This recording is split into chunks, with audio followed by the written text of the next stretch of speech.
मरना होगा जीना होगा, डरना होगा डरना होगा, मरना होगा जीना होगा, डरना होगा डरना होगा, जीना होगा, डरना होगा डरना होगा, मरना होगा जीना होगा, डरना होगा डरना होगा।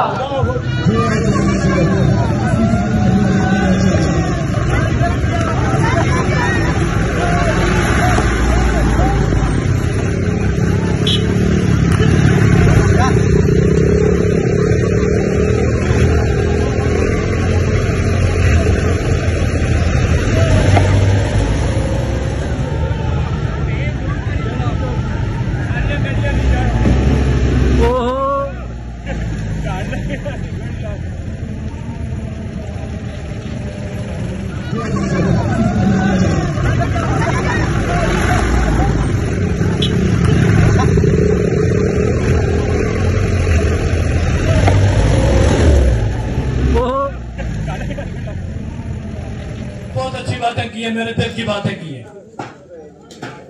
और ये बार बार आप इसको ना करें।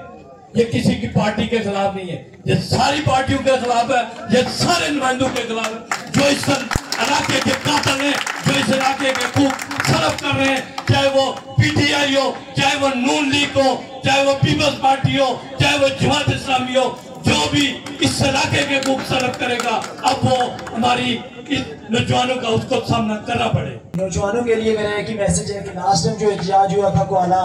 तो चंद नौजवान डिसाइड हुए थे कि अपनी लीडरशिप से, लेकिन मेरे ख्याल में जब टाइम स्पेंड हो गया है, गुजर गया है टाइम, उस हिसाब से अगर देखा जाए तो इनका फैसला बेहतरीन था। क्योंकि अली भाई ने लास्ट टाइम आते हुए हमें एक बात बोली थी कि आवाम को लेकर जाना आसान काम है, आवाम को लेकर जाना आसान काम है, एहतजाज वगैरह करना आसान काम है, लेकिन आवाम को सही सलामत वापस अपने घर में लेके आना ये सबसे बड़ा मुश्किल काम होता है। अन्य पार्टियों के साथ मुंसलिक है। मेरा जिला अपनी पार्टी से भी है, मेरा जिला आपकी पार्टी से भी है। जो कोआला का धरना हुआ, वहां के बाद पाकिस्तान मुस्लिम लीग ने हमें कॉल दी, एक्शन कमेटी इस्लामाबाद गई है, सारे लोग की गुजारिश है कि ये जो आवाम खड़ी है, ये नौजवान जो खड़ा है, अभी ये हमारे कायदीन को स्टेज नहीं दे रहे, इनके अंदर एक लावा उबला हुआ है।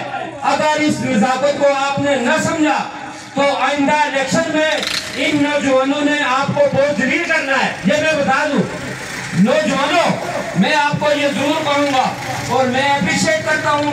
BC1 वालों, BC2 मुजुआ वालों को, कि किस तरह इन्होंने मिसाल कायम